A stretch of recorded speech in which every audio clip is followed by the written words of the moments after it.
Good morning mga kumarites, kadugtong nga po ito ng video kahapon ng aking paglilinis. Sobrahan yata yung kasipagan ko dahil talaga namang kinagabihan ay sumama yung pakiramdam ko. Halata nga rin po talaga sa boses ko na ako nga po ay inuubo tapos may sipon pa. Makit na nga rin po yung ulo ko kaya naman bago nga ako matulog ay talaga namang uminom na muna ako ng gamot.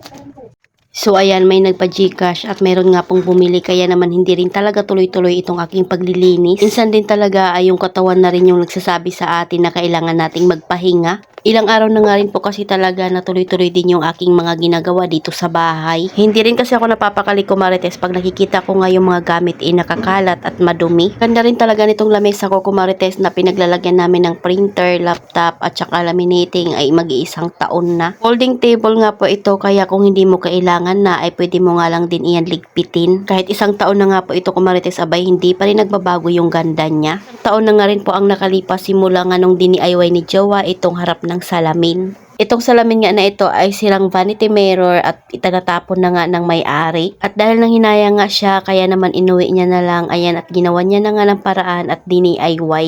Pinunasan ko na nga lahat para naman nga po mawala yung alikabok. Isa din siguro itong nagpaubo sa akin kumarites dahil puro alikabok nga po yung aking nilinis kahapon.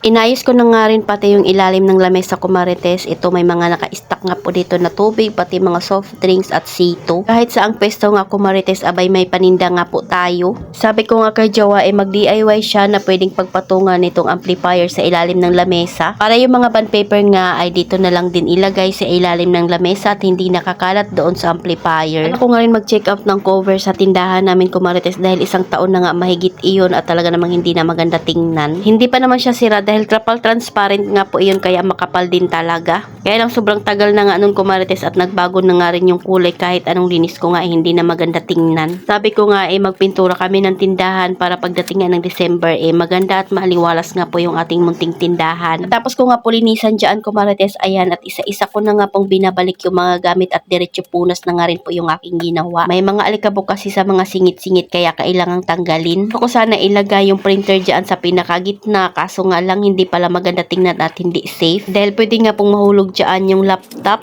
Kaya naman ang ginawa ko nga kumarites binalik ko lang din siya sa dati niyang pwesto. Syempre hindi pwede na wala tayong fake flower na ilalagay dyan dahil yan nga po yung nagbibigay kulay. Kailangan ko na rin talaga ito tapusin dahil maghahanda pa nga ako ng baon ni Jowa dahil sa malayo siya gagawa. Pumasok naman na siya at uwi nga daw siya kumarites dahil kukuha nga siya ng baon dito sa bahay. Ang alis nga po nila ay 10 AM.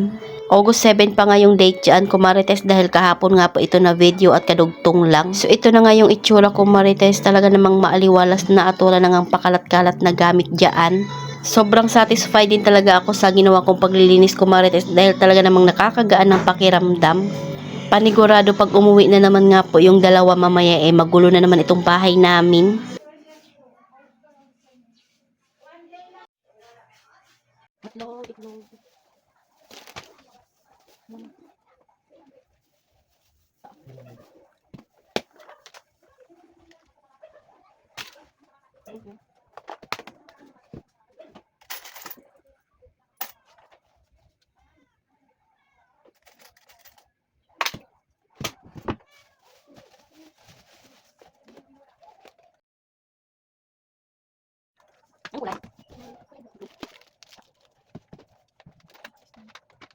So, ayun lang muna kumarites. Salamat sa panunod. Follow for more. God bless us. At sana i-share nyo na nga rin po itong aking video.